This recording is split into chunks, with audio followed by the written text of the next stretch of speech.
안녕하십니까. 속도사전으로 공부하는 분석 한자 23번째 시간입니다. 오늘은 역시라는 한자에 관해서 알아보도록 하겠습니다. 자, 이 역시 빵이 좋아 이런 그 만화가 있는데요. 그래, 빵이 좋은 것이 그래, 오라, 맞아. 이렇게 어떤 확신을 갖는 그런 표현이죠.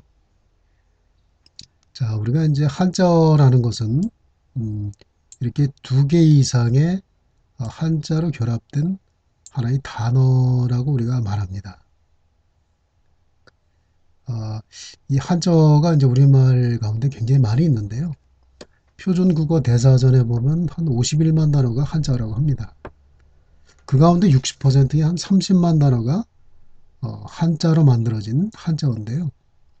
한자라는 것은 주로 일상생활 용어도 많이 쓰이고 있지만 거의 이렇게 전문적인 용어, 학술어, 한마디로 공부할 때 쓰는 단어는 전부 한자라고 볼 수가 있습니다.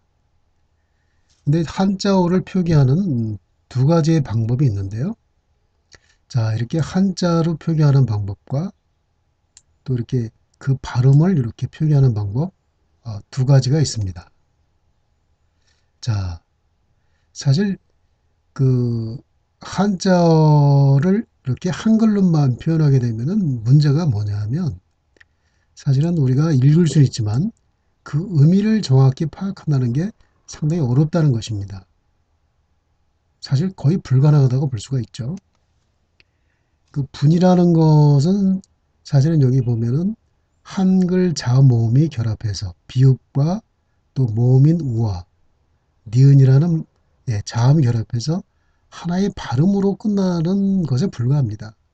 여기서 어떠한 그 의미 정보를 찾을 수가 없거든요.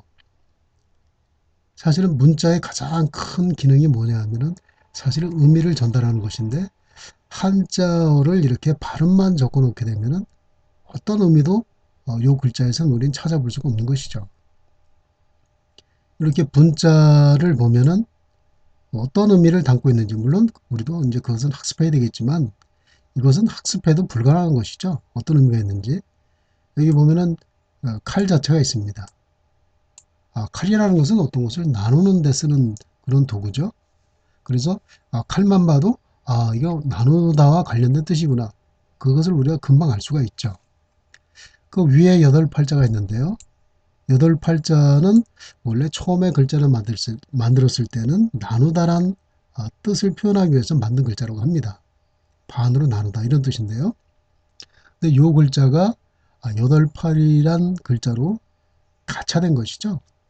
임시로 빌려 쓴 것입니다. 여덟 팔이란 글자를 새로이 만든 것이 아니라 기존에 있던 나눌 팔자를 여덟 팔자로 쓰고 대신 여기 칼도자가 추가가 돼서 나눌 분자가 된 것이죠. 그래서 나누고 또 나누다. 그래서 이 분자가 하나의 그림 문자라고 볼 수가 있겠죠. 이 글자 자체가 우리가 눈으로 보는 순간 나누다는 뜻을 우리가 순식간에 알아차릴 수가 있는 것입니다. 이 속자는 이제 도끼 근자와 나무 목자로 되어 있는데요. 아, 도끼로 나무를 자르는구나, 쪼개는 거구나 이런 뜻인 것을 우리가 분명히 쉽게 빠르게 알 수가 있는 것이죠. 그래서 나누고 쪼개는 게 바로 분석이구나.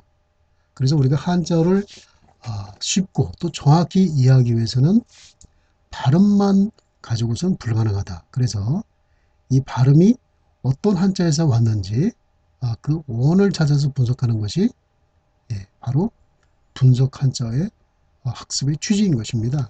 자, 그렇다면은 이 역시라는 것의 한자는 어떤 것인지 한번 우리가 알아보도록 하겠습니다. 자, 이렇게 쓰인 글자네요. 요 한자의 발음이 바로 역시인 것이죠. 근데 물론 이제 한자도 이 글자만 가지고서는 아무런 의미가 없죠. 우리가 뜻을 배워야 되겠죠. 자, 어떤 뜻인지 보겠습니다. 자, 또라는 뜻이네. 또역. 그래, also, to, 뭐, after all 이런 뜻인데요. 또 오라. 빵이 좋아. 나는 빵이 좋은 것을 확신하고 있어. 그래, 빵이 좋은 건 오라. 이런 뜻이겠죠. 어떤 믿음에 대한 확신의 의미로 이렇게 역실한 표현을 쓰는데요. 우리 속도사전에서는 어떻게 쓰고 있는지 한번 보겠습니다. 자, 이렇게 한자가 병기되어 있고요. 여기까지는 모든 사전에 다 똑같죠. 속도 사전의 큰 장점은 바로 이렇게 뜻을, 한자의 뜻을 이렇게 병기했다는 것입니다. 이렇게 했을 때 사람의 두뇌는 이 생각하는 구조로 바뀌게 되는 것이죠. 말을 만들려고 합니다. 또 옳구나. 그래서 이렇게 이해가 되면은 머릿속에 굉장히 오랫동안 남게 됩니다. 또 응용도 가능하죠. 역이라는 발음이 얼마나 많겠습니까? 하지만 이 역시라는 단어에서는 또 역이라는 거구나 이렇게 알게 되는 것이죠. 여기 속도는 이렇게 적어놨습니다. 그것 또한 또역 옳다 옳시 또한 이런 뜻이네요. 자, 이렇게 네 가지 뜻을 이렇게 또 풀이해놨는데요. 이거는 여러분께서 한 번씩 보시면 되겠습니다. 자, 그렇다면은 이 글자가 왜 또란 뜻을 가지고 있는지 한번 알아보도록 하겠습니다. 원래 이 글자는 또란 뜻을 가지고 있는 게 아니라 여기 보면은 조금 글자가 변형이 됐는데요. 이게 사람이죠. 큰 대자가 이렇게 되어 있는데 사람이 팔을 벌리고 있는 모습입니다. 그래서 양쪽에 이렇게 점을 찍어 놨는데요. 이게 사람의 겨드랑이를 표현한 글자입니다. 그래서 지금은 겨드랑이라고 이제 사용되지 않고 이것이 가차가 돼서 가차 문자는 말 그대로 임시로 빌린 것이죠. 그래서 또란 뜻으로 사용되고 있습니다. 그렇다면은 겨드랑이는 지금 어떤 글자인가요? 겨드랑이 액자가 있죠.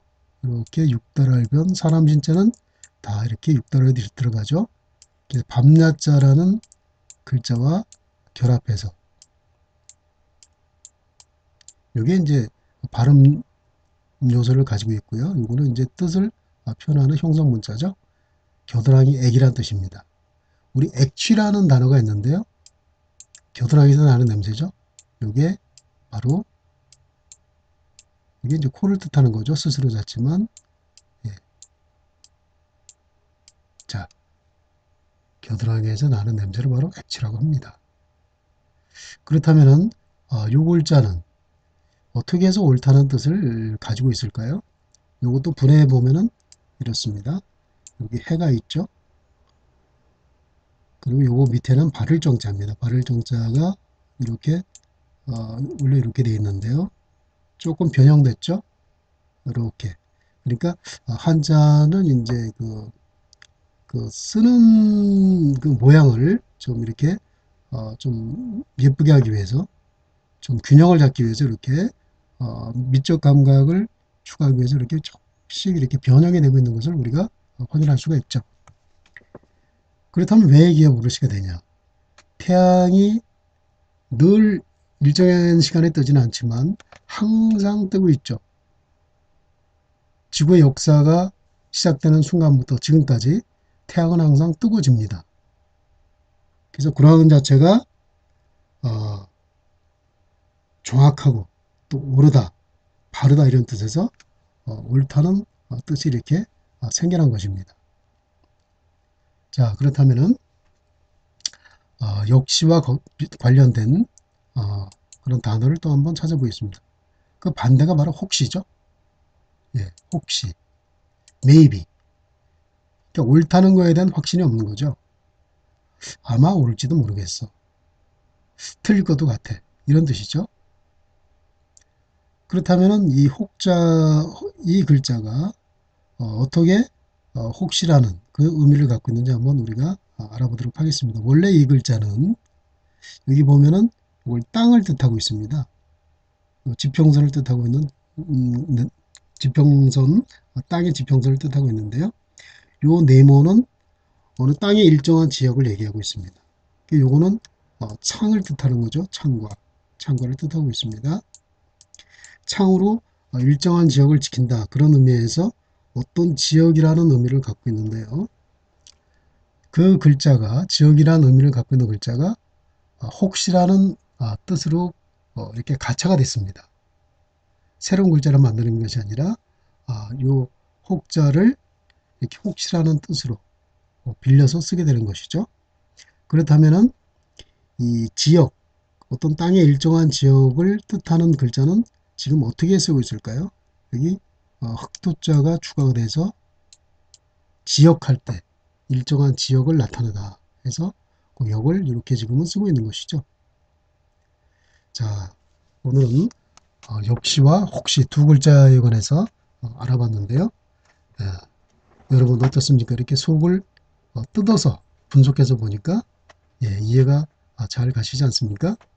자, 오늘은 여기까지 공부를 하도록 하겠습니다. 감사합니다.